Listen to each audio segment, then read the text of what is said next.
Hello everyone and welcome back to the channel. Today we have something a little different for you. I'm going to be doing up a guide series for the 1.0 launch of Temtem. This guide series will be mostly focused on catching up new and old players alike on the PvP mechanics in Temtem. Throughout this guide series we'll be going over team building, how to spread your Temtem with TVs, how the battles work, what you can expect to see, and what new activities we'll be seeing with 1.0. Whether you're a returning tamer from earlier in the early access or a new tamer heading out to the archipelago for the first time, I hope you enjoy this series. If you have any questions, feel free to comment on any of the videos. They are meant to be multiple short form videos to just focus on a specific topic, so that if you wish to just look at the team building video, there will just be that for you, battle basics, things of that nature. So I hope you guys enjoy the series, and let's get into it. So first of all, let's talk about what Temtem actually is. Temtem is a 2v2 monster battler MMO. So all battles in Temtem are conducted with 2 Tems each on the battlefield, and the whole game is balanced around this fact. So it's similar to Pokemon VGC. Unlike Pokemon, there is no singles option. It is all 2v2 battles. The whole game is balanced around that, but it does provide a lot of interesting elements because board state is such a huge part of the game because of the 2v2 battle style. So when we talk about an MMO, of course, we mean a massively multiplayer online game. So Temtem, while you're walking around the world, you can see other tamers going around. There is a story mode in Temtem which you will complete before you get into the PvP side of it. Technically, you can complete the activities beforehand as long as you have the required items, but most times you will go through the story as you will get items that are for PvP throughout the story. So that'll just make your time doing PvP a lot easier.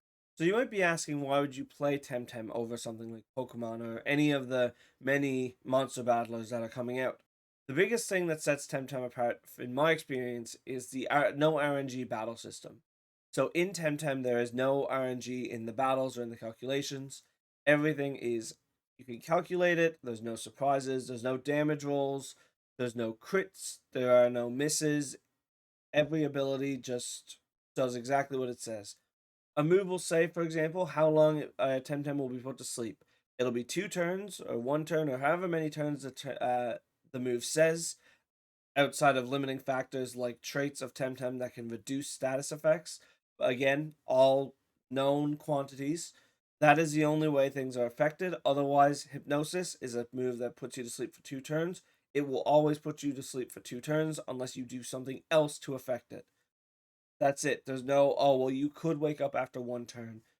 There's no damage rolls of, oh, that did 51%. Maybe I won't kill because I'm going to get a low roll. There's nothing like that. Absolutely zero RNG in the battles. This provides a great competitive environment because the battles are within the tamer's control. It allows them to feel like they have all the agency, and if they lose, they know they can't blame a crit, they can't blame a miss. It's, you are the one in control of the game.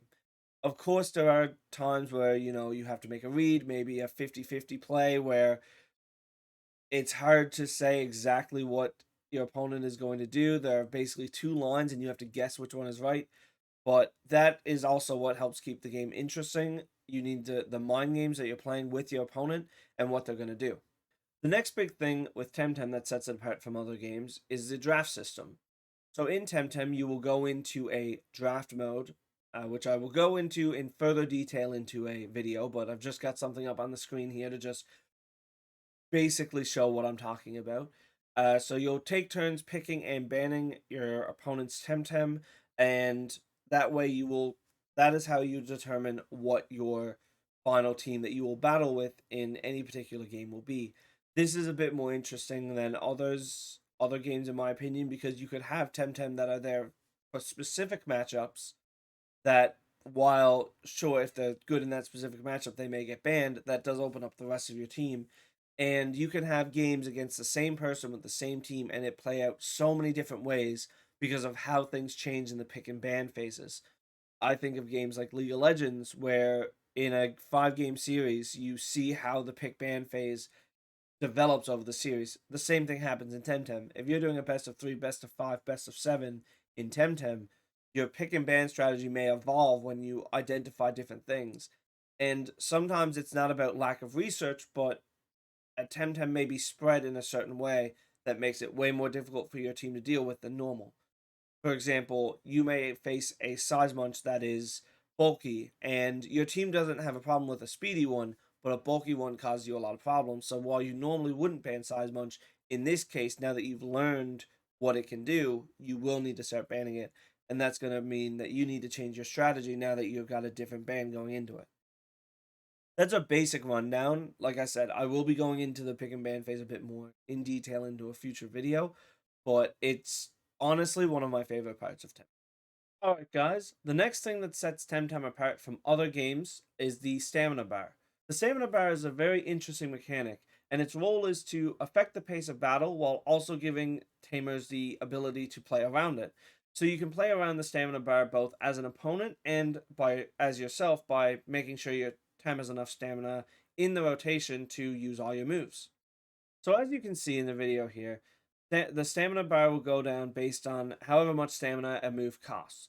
This is part of the balancing around a move. A very powerful move will probably cost a lot of stamina to use because you shouldn't be able to use it over and over again or use it in combination with other powerful moves. The big thing to know about the stamina pool is what happens when it runs out. When the stamina pool runs out, you'll be overexerted. And what that means is you cannot perform a move on your next turn and you must rest before you're able to move again. Or you're going to be forced to swap out because your Temtem is just sitting there. You can rest and then it'll be able to go on the next turn, but for that turn, it's not doing anything. And that brings us to the next thing.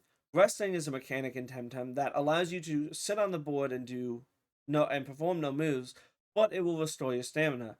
This can be sometimes a very strategic move if you expect your opponent not to do anything and you feel like you don't want to waste your stamina on something that is swapping in that's going to resist your hit. Well, you can rest and build up that stamina so that you can use a more powerful move on the next turn that maybe will take them off guard. So resting can provide a lot of mind games, and the stamina system in general is very fun to use, very rewarding to play around, and just provides a lot of options for you in the game. Finally, we have the different activities that are available in Temtem. First of all, you have your Dojo Master rebattles, so you can go back through once a week any of the dojos that you have completed and challenge them to a rematch. Winning these rematches will give you Pansons and is currently the best way to grind out money in the game. However, once 1.0 comes out, we will have other options that'll probably be more time efficient. It is a weekly thing, so you can rebattle the Dojo Masters once per dojo during the week. So a great way to get some pretty easy income. You just need to craft a team that is generally powerful into all the dojos. I personally have usually what I'll do is craft a general team for most of the dojos, and then you can craft a very cheap specific team that beats 3 or 4 of them very easily to cover off the ones that your general team might have issues with. Next up, we have layers. This is currently the premier PvE activity in Temtem. However, we will be getting more PvE content in 1.0. For a layer, you group up with a team of 3 to 5 tamers and take on the mythical boss at the end. To do this, you will be separately going down through the dungeon. It will be set up with 5 lanes, and each lane is randomly generated what challenges you'll have to face. The challenges vary from trainers to offerings that you need to decide if it's worth giving up something, shops, healing, stuff like that. The main challenge with layers is balancing how much damage you're taking with your Temtem, but also battling enough tamers that you can get the bonuses to make your team stronger, the Temtem you need to complete the layer and then ultimately fight the boss, and the mythical gems, which you need so many of them before you're even allowed to challenge the boss. If you die in the layer, you have to spend gems to respawn yourself, and that can be a little dangerous because if you lost to a battle, you could just lose again, and gems, especially in the later stage, can be hard to come by. So unless you've got a full team of 5 and you're in communication, it can be a bit of a challenge depending on how used to it you are. But once you do get the hang of it, it's pretty easy to go into a layer and pick it up and get through it.